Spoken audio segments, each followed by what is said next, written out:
જય જવાન જય કિસાન।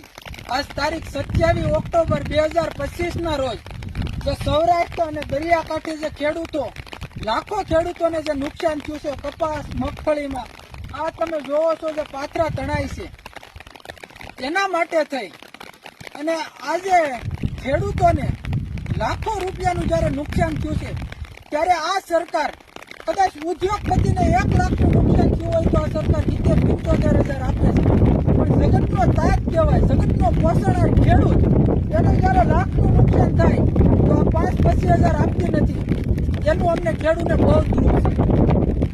અને જ્યારે રહી વાત કે જ્યારે ટેકાના ભાવ મગફળી ખરીદવાની હતી ત્યારે 70-80 મણ ખરીદવાની હતી, તેનાથી પણ અમે ત્રાહિમામ સહી। જ્યારે આ સરકાર ખેડૂતને ખાતર દેવાનું હોય ત્યારે પણ એટલી હેરાન કરે છે, તેના માટે થઈ અને અમે ખેડૂતો આ સરકારથી ત્રાહિમામ થઈ ગયા છે। અને આજ તારીખ 27 ઓક્ટોબરના રોજ એક હું ખેડૂત પુત્ર તરીકે પ્રતિજ્ઞા લઉં છું અને આજથી એક એવી પાર્ટી જે ખેડૂતોનું સારું કરે એવી એક પાર્ટી છે, એ આમ આદમી પાર્ટી છે। અને આજ 27 ઓક્ટોબરના રોજ હું આમ આદમી પાર્ટીમાં જોડાઉં છું અને એ આમ આદમી પાર્ટીનો આ ખેસ પહેરું છું। આજે અમારા ખેડૂતોનો જે ખેસ કહેવાય એ હું આમ આદમી પાર્ટીનો આ ખેસ પહેરું છું અને આજથી આમ આદમી પાર્ટીનું કામ કરીશ, ખેડૂતોનું સારું થાય એમ કરીશ।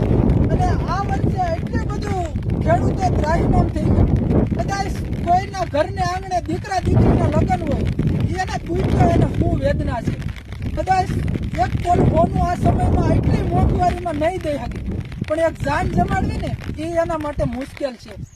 એટલી આ સરકાર ખેડૂતોને હેરાન કરે છે અને એના માટે કદાચ મારી વાત હોય કે કોઈ ખેડૂતોની હોય કે કદાચ કૃષિ મંત્રી નહીં સાંભળતો હોય, પણ એને જગતના તાજ છે, આ એક ખેડૂત નથી બોલતો, આ ખેડૂતની વેદના બોલે છે।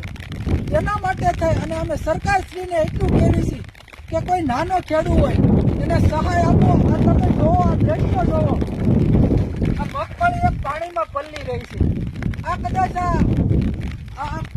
આનો શું સરકાર ભાવ આપો? આ એક વેપારી મારે ખેડૂતોને બધી કોઈથી એટલું નુકસાન છે ત્યારે અમે ખેડૂત ત્રાહિમામ પોકારી ગયા છે અને આજથી હું કાયમી માટે પ્રતિજ્ઞા લઉં છું કે હું એક ખેડૂત પુત્ર છું અને એક આમ આદમી પાર્ટીનો કાર્યકર્તા તરીકે કાયમી હું ખેડૂતનું સારું થાય એવી પ્રતિજ્ઞા લઉં છું।